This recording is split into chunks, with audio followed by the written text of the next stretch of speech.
So the UFC has this huge star in Kai Asakura signing soon, and well, he's already signed. His debut fight should be announced soon, and I just wanted to talk about, yeah, just everything in general, including him, because it feels like not a lot of UFC fans know about this guy or even know he signed. So he fights out of Tokyo, Japan. Was born in Tokyo, Japan. Still fights there, and he's been fighting in Ryzen, the Ryzen organization based in Asia, and he just gave his bantamweight championship back to go over to America and chase his dreams at being a UFC champion. And he's 30 years old, just on the crisp of his prime, if slightly not already in it. Yeah, perfect time to do this. Perfect decision for his career, I'd say.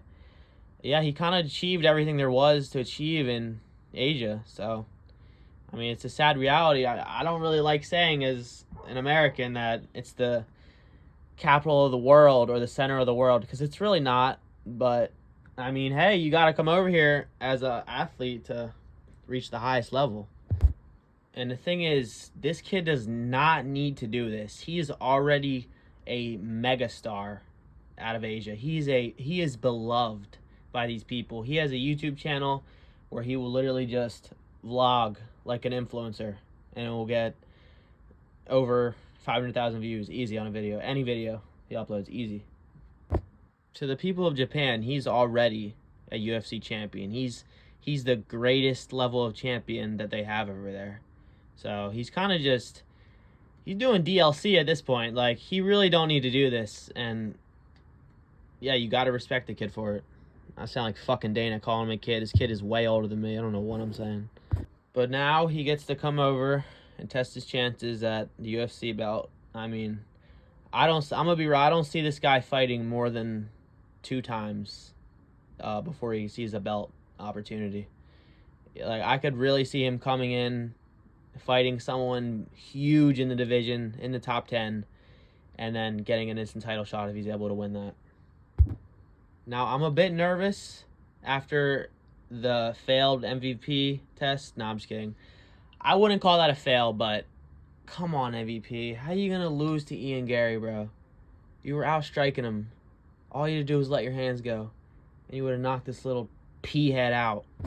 All right, now let's actually get into the fighting aspect of him. So I've been watching some of his fights, and this kid is, if nothing else, this kid is fun. He's entertaining. He fights at such a high pace. I'm probably hyping him up too much, but I don't know. He's just so fast and fights at such a high pace, but he actually looks like he can control himself and not gas and not fight too emotionally.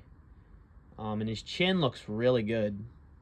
So yeah, I just can't wait for this guy to make it to the States and just fight. I really am excited for this guy to come and make his debut. He's definitely a striker, that's pretty obvious. You don't become this big of a star being a grappler, sorry. But yeah, he's obviously a striker dominant. Mostly uses his grappling defensively from what I've seen. His head movement and his boxing defense definitely could be better. They're worrying. But this kid's chin is good. So it's not like he's just going to come and get glass chin tapped. Boom, send you back to fucking Japan, kid. You're done. No, I don't think that will happen. He has a really good chin. Even if this level of competition he's going up against and getting rocked by, he doesn't get, like, dropped much. He'll either get finished in his fight, and that'll be it, or he just won't really, like, I haven't really seen him get dropped. I've watched about 5 or 6 of his fights today, and I didn't really see him get dropped, I don't think, once. So he definitely has a chin. Can definitely kind of move with the punches or roll with the punches, especially when he's slipping in and out of boxing range. But I don't know. It's hard to say what kind of style he has because it's so untested in a way. But I do see him being able to beat a lot of people in the UFC. I don't think he's just going to come here, get like the ranked 10 guy and lose. I don't see that happening. Obviously, styles make fights, but I don't see that happening. He has been KO'd twice in his pro career, so he don't have an iron chin. But Funnily enough, one of those people to KO him was Manel Cap, of all fucking people. And I'm gonna be real, I'm definitely one of those people who is lower on Manel Cap. I think a lot of fans just love his personality so much, and they think that equates to the fighting. It just doesn't. But I don't blame them. I love Manel Cap. He's so funny. Don't cut him like they cut Makayev, please. So yeah, I don't really want to look too much into that, because it was in 2020. It's not that long ago, but to be fair, Kai was like 25, 26 then, so he's on the younger side, so I don't think it's the worst look. But again, it's not really his striking or his chin that I'm worried about. It's his grappling. I'm not about to sit here and say he doesn't have UFC level grappling, because I do think we overrate the differences in the organizations. I mean, when it's the best of the best, it's very few like nut hair differences. He looks really fearful of the opponent getting that takedown. Like, you can see him fighting for his dear life. It's like, oh, I cannot get taken down because I'm not sure if I can get up. But he does have subs. Like, it's not like he's not a good grappler. It's just, it looks like he can get out strength pretty easily. And he's not like the buffest guy. I mean, this is 135 we're talking about, but I just feel like he could get ragdolled by a lot of people in the grappling aspect. Especially because, like, I've seen moments where Kai can get top control, and he just looks kind of lost. He looks kind of lost there.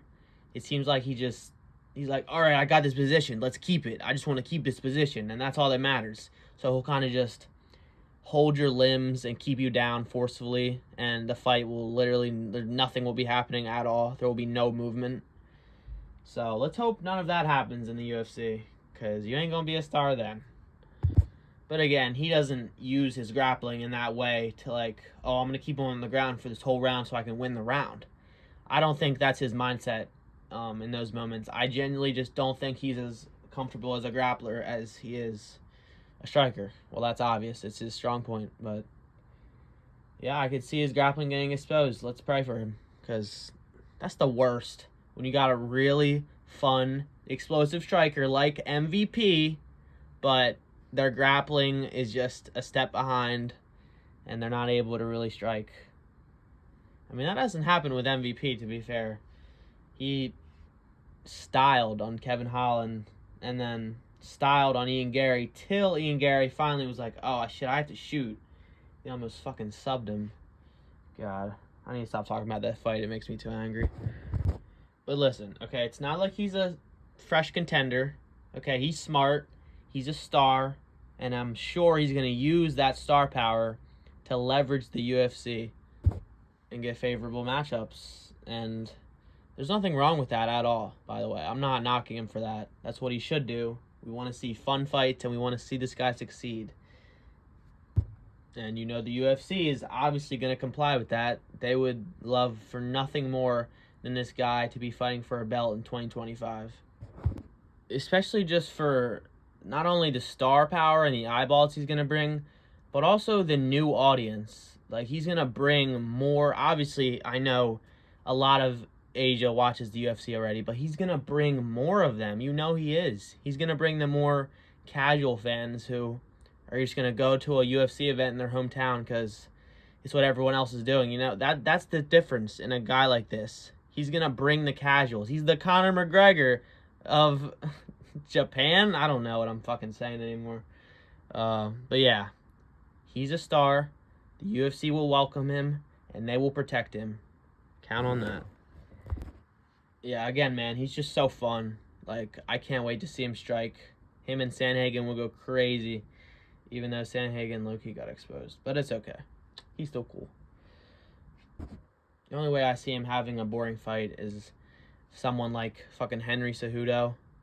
If they give him, yeah, he's fucked. I'm gonna be real. Probably gonna get controlled on the ground for 3 minutes.